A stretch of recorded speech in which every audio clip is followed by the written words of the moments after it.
Good morning, students. So today we are going to start our last topic of this chapter, and the topic is consumer equilibrium through indifference curve analysis. So इस topic में हम ये हमारा जो है main topic है जिसके लिए हम सब कर रहे थे इस चैप्टर में, चाहे हमने उसमें बजट सेट पढ़े, बजट लाइन पढ़ी, price line, budget line, okay, हमने इंडिफरेंस कर्व देखा, तो प्रॉपर्टीज देखी, तो वो सब इसी चीज के लिए कंज्यूमर इक्विलिब्रियम कैसे इंडिफरेंस कर्व एनालिसिस के थ्रू जो है कंज्यूमर इक्विलिब्रियम में होता है, वो सब इसी चीज के लिए हमने डिस्कस किया था। तो ये हमारा जो है इस चैप्टर का लास्ट टॉपिक है, तो आज हम इसे डिस्कस करेंगे। So let's start. तो जैसे कि हमने पिछले लेक्चर में क्या डिस्कस किया था, प्रॉपर्टीज ऑफ इंडिफरेंस का, ओके। तो याद होंगे, आपने रीड तो करी होंगी प्रॉपर्टीज इंडिफरेंस कर्व की, जिसमें हमने 5 प्रॉपर्टीज जो है वो डिस्कस की थी। और जो प्रॉपर्टी क्या थी, an indifference curve slope downward. Second property, an indifference curve is convex to the point of origin. Third property, every indifference curve to the right represent higher level of satisfaction. Fourth is indifference curve do not cut each other. And fifth is indifference curve never touches x-axis or y-axis. Okay. So आज जो हमारा ये है last topic इस chapter का है, that is consumer equilibrium through indifference curve analysis और optimal choice of consumer with indifference curve analysis, जिसे हम ऑर्डिनल यूटिलिटी एनालिसिस बोलते हैं। क्योंकि जो हमारा पिछला थर्ड चैप्टर था, उस चैप्टर में जो हमने consumer equilibrium in single commodity and several commodity में डिस्कस किया, तो वो हमारी कौन सी अप्रोच थी, cardinal utility approach. Okay, cardinal utility analysis हमने की थी। यहाँ पर ये हमारी क्या है, इंडिफरेंस कर्व के साथ हम यहाँ पर कंज्यूमर इक्विलिब्रियम देखते हैं। तो ये हमारी क्या है, ऑर्डिनल यूटिलिटी एनालिसिस, क्योंकि ये रैंक पर बेस्ड है, प्रेफरेंसेस पर बेसिस होती है, जबकि वहाँ हमने देखा था कि यूटिलिटी को जो है नंबर्स की फॉर्म में रिप्रेजेंट किया गया था। ओके, सो क्या है consumer equilibrium? Consumer equilibrium with the help of indifference curve analysis is determined at the point where what consumer wants to buy, जिसे हम किससे शो करते हैं, इंडिफरेंस कर्व के द्वारा, coincide with what he can buy, जिसे हम price line से शो करते हैं। ओके, सो कंज्यूमर, यहाँ पर जब कंज्यूमर इक्विलिब्रियम जो होता है वो किसकी हेल्प से होता है, इंडिफरेंस कर्व एनालिसिस की हेल्प से, जहाँ पर हम वो पॉइंट डिटरमिन करते हैं जहाँ पर ये देखेंगे कि कंज्यूमर वांट्स टू बाय, क्या वो खरीदना चाहता है, और साथ ही साथ with what he can buy, क्या वो खरीद सकता है। ओके, क्या वो खरीदना चाहता है जिसको हम इंडिफरेंस कर्व से शो करते हैं, और क्या वो खरीद सकता है जिसे हम प्राइस लाइन से शो करते हैं। सो इसलिए we make use of price line, या जिसको बजट लाइन भी कहते हैं, as second indifference map.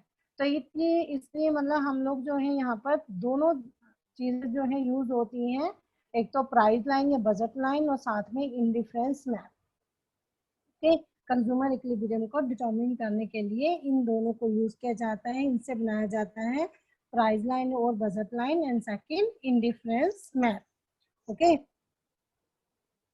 So now first is price line. क्योंकि अभी हमने कहा ना price line and indifference map, तो हम ये देख लेते हैं एक बार कि प्राइस लाइन या बजट लाइन हमारी क्या है। हालांकि हम ये एक बार पीछे कर चुके हैं, लेकिन अब क्योंकि थोड़ा माइंड में वापिस से इसको कॉल करने के लिए कि क्या थी हमारी बजट लाइन या प्राइस लाइन, और हमारा इंडिफरेंस मैप क्या था, क्योंकि उसी के थ्रू हम लोग जो है क्या दिखाएंगे, कंज्यूमर इक्विलिब्रियम दिखाएंगे। तो एक बार इसको देखें कि क्या है ये। So price line or budget line. So this line show all the possible combination of two commodities, good one and good two, which a consumer can actually buy. ठीक है, एक्चुअली खरीद सकता है किसके ऊपर, at the given level of income and prices of good one and two. जो हम दो गुड्स कंज्यूम कर रहा है वो उसके जो मार्केट में प्राइजेस हैं और जो उसके पास इनकम का लेवल जो है गिवन है, ठीक है, उस पर एक्चुअली में कंज्यूमर जो खरीद सकता है। सो यहाँ पर हम एक एग्जांपल ले लेते हैं। जैसे हमने लिया कि कंज्यूमर की इनकम हमने मान ली 20 रुपीज़ है उसके पास, प्राइस जो गुड 1 है उसके प्राइस 4 रुपीज है, गुड 2 के प्राइस जो है 2 रुपीज है।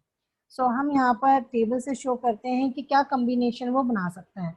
अब कॉम्बिनेशन एक क्या बनाए, मान लो वो गुड 1 जो है उसकी कोई यूनिट कंज्यूम नहीं करेगा, ओके, तो नहीं करता तो इट मीन्स कि यहाँ पर जो गुड 2 है उसके प्राइजेस कितने हैं 20 रुपीज, और सॉरी 2 रुपीज, और इनकम कितनी है कंज्यूमर की 20, तो वो कितनी गुड्स खरीद सकता है 10, ठीक है, क्योंकि 2 रुपए एक गुड के प्राइस अगर 2 रुपए हैं तो 10 गुड्स के प्राइस 20 रुपए हो जाएंगे, तो टोटल जो 20 रुपीज है वो किस में 10 यूनिट गुड 2 के खरीदेगा तो वो सारी वहां पर कंज्यूम हो जाएगी। तो पहला कॉम्बिनेशन क्या बन गया, गुड 1 की 0 और गुड 2 की कितनी हो गई 10। अब मान लो वो ये डिसाइड करता है कि वो गुड 1 को कि 1 जो है यूनिट खरीद लेगा, तो जब वो 1 यूनिट परचेज करेगा तो 4 रुपीज है, 4 रुपीज है गुड 1 के, तो 4 रुपीज तो यहाँ खर्च हो गए 1 यूनिट के ऊपर, ठीक है, तो कितने बचे अब 16 रुपीज बचे, 16 में से अब 16 के लिए 2 रुपीज के हिसाब से कितने लेगा वो 8, तो 1 गुड 1 की 1 यूनिट और गुड 2 की 8 यूनिट लेगा तो वो 20 रुपीज उसके स्पेंड हो जाते हैं। थर्ड कॉम्बिनेशन जो सी कॉम्बिनेशन है उसमें अब वो मान लो 2 लेता है, 2 का मतलब अब उसने कितने रुपीज खर्च कर दिए 8 रुपीज जो है उसने गुड 1 पे खर्च कर दिए, तो 8 रुपए तो 12 रुपीज बचे, 12 रुपीज के हिसाब से कितनी यूनिट खरीदेगा वो 6 यूनिट। उसके बाद अगर वो नेक्स्ट डी कॉम्बिनेशन में वो 3 यूनिट इसकी लेता है तो कितने खर्च हुए 12 रुपीज, उधर कितने बचे 8 रुपीज, तो कितने खर्च होंगे यहाँ पे 4, ओके। उसके बाद नेक्स्ट हमारे पास जो ई कॉम्बिनेशन है जिसके अंदर हम देखते हैं कि अगर वो गुड 1 के 4 यूनिट लेता है, 4 यूनिट का मतलब क्या हुआ कि कितने खर्च कर दिए उसने 16 रुपीज, तो 4 रुपीज बचे तो 2 यूनिट इसके लेगा, और ऐसे ही अगर मान लो इसके 5 लेगा तो इसके ये एक भी नहीं ले पाएगा क्योंकि 20 के 20 रुपीज यहाँ खर्च हो जाएंगे। तो इस तरीके से ये कॉम्बिनेशन जो है जो वो गेम प्राइजेस के ऊपर जो 2 गुड्स हैं उनके जो गिवन प्राइजेस हैं और जो उसके पास इनकम का लेवल गिवन है उसके ऊपर ये सभी कॉम्बिनेशन जो है एक्चुअल में कंज्यूमर जो है उसको परचेज कर सकता है, ओके।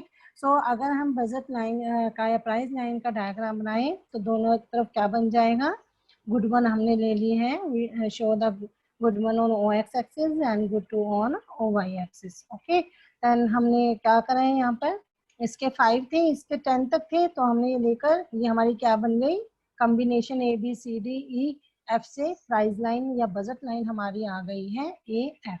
और ये जो प्राइस लाइन है या बजट लाइन है ये क्या क्या दिखा रहा है, ये किस चीज को दिखा रहा है, इस इक्वेशन को एक तरीके से हम मेंशन कर रहे हैं जिसके अंदर हमारी मनी इनकम कितनी थी 20 रुपीज थी, 20 रुपीज की मनी इनकम थी, और जो हमने कॉम्बिनेशन बनाए थे जो कि P1X1 प्लस P2X2 ये हम पीछे कर चुके हैं कि कैसे ये इक्वेशन यूज की जाती है, ओके। तो ये इसको शो कर रहा है, तो इस तरीके से ये हमारे पास बजट लाइन आ जाती है। नेक्स्ट जो है नेक्स्ट हमारे पास है इंडिफरेंस मैप। सो इंडिफरेंस मैप भी हमने कल ही पढ़ा था, क्या था indifference map, a set of indifference curve is called indifference map, ठीक है। जो इंडिफरेंस कर्व के हमारे पास मान एक सेट दिया हुआ है तो वो हमारा क्या कहलाता है इंडिफरेंस मैप। और हमने कल प्रॉपर्टी में पढ़ा भी था in which higher indifference curve represents higher level of satisfaction, ये कल हमने प्रॉपर्टी पढ़ी थी अपनी एक जिसके अंदर हायर इंडिफरेंस कर्व जो है वो किसको रिप्रेजेंट करता है higher level of satisfaction, okay.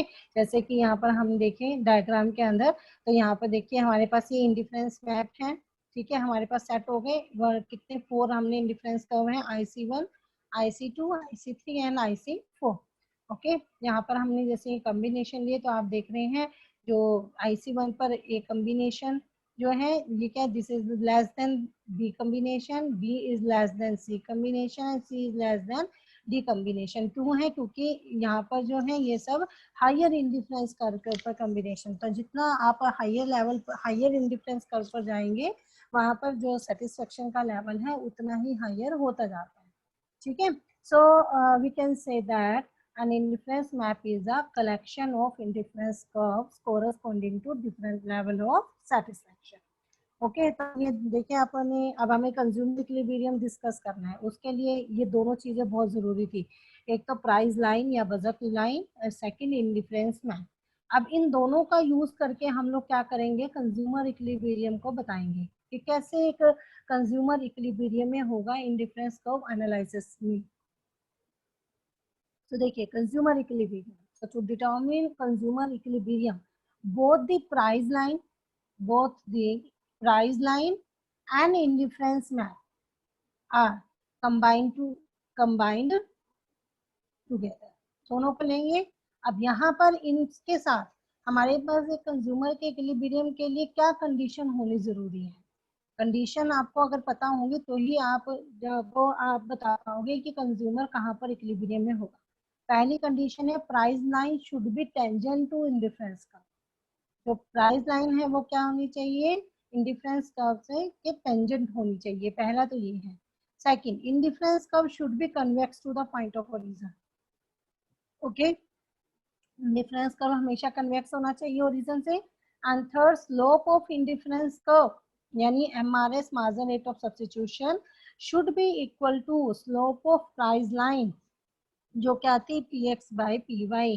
Okay, यानी कि मार्जिन रेट ऑफ एक्सचेंज, यानी आपका M R S is equal to M R ही होना चाहिए। Slope of indifference curve is equal to slope of price line. तो ये तीन कंडीशन जो है ना फुलफिल होनी जरूरी है अगर आपको कंज्यूमर इक्विलिब्रियम जो है मेंशन करना है। तो अब हम इसे डायग्राम से देखते हैं। देखिए, a consumer is in equilibrium when on the basis of given budget line he moves to highest possible indifference curve। अभी आपने कहा था ना प्रॉपर्टी की, और अभी मैं बताया था कंज्यूमर इक्विलिब्रियम में होता है कब होगा, when on the basis of given budget line, जो एक तो उसके पास बजट लाइन गिवन होगी उस पर, और he moves to highest possible indifference curve, वो एक वो मतलब कि वो हाईएस्ट पॉसिबल इंडिफरेंस कर्व पर मूव करेगा, जितना वो जा सकता है हाईएस्ट पर वो जाएगा, क्योंकि